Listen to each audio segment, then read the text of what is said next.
मिलकर काम करने से तरक्की होती है। Inspirational story. एक परिवार था, वो गरीब था। खाने को कुछ नहीं था। काफी सोचा कि काम मिले, मगर काम नहीं मिला। 2 बच्चे थे, बीबी थी।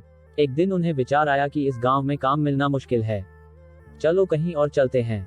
इस इरादे से वे एक दिन गांव छोड़कर चल दिए। रात का समय था। आदमी ने अपने एक लड़के को लकड़ी चुनने तथा दूसरे को पानी लाने के लिए भेज दिया तथा बीबी को चूल्हा बनाने के लिए कहा, और उसने जगह साफ कर दी। चारों ने अपने अपने काम कर लिए। चूल्हा जलाया गया, पानी गर्म होने लग गया। वृक्ष के ऊपर हंस रहता था, वो सोचने लगा, ये कैसा मूर्ख है, इन्होंने चूल्हा तो जला दिया मगर इनके पास पकाने को तो है ही नहीं कुछ भी। हंस ने उनसे पूछा, तुम्हारे पास पकाने को क्या है? वो आदमी बोला, तुझे मार के खाएंगे। हंस बोला, मुझे क्यों मारोगे? आदमी बोला, हमारे पास न पैसा है और न ही सामान, तो क्या करें? हंस सोच में पड़ गया। इन्होंने चूल्हा भी जला लिया है, सब कर्मशील हैं, मुझे तो ये खा ही जाएंगे। तो हंस बोला, अगर मैं आपको धन दे दूं तो मुझे छोड़ दोगे? घर का स्वामी बोला, हाँ छोड़ देंगे। हंस कहने लगा, मेरे साथ चलो, मैं तुम्हें धन देता हूँ।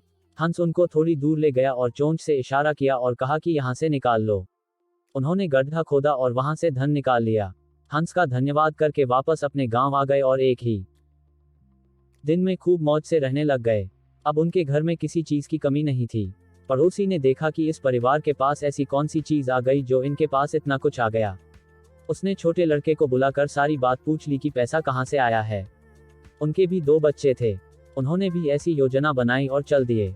उन्होंने भी उसी वृक्ष के नीचे डेरा लगा लिया। आदमी ने अपने बड़े लड़के को कहा, लकड़ी लाओ, तथा छोटे लड़के को पानी लाने के लिए कहा, परंतु दोनों आनाकानी करने लगे।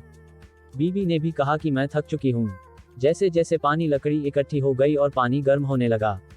हंस फिर आया और बोला, तुम्हारे पास खाने को तो नहीं है, तो फिर पानी गर्म कर रहे हो? आदमी बोला, तुझे मारकर खाएंगे।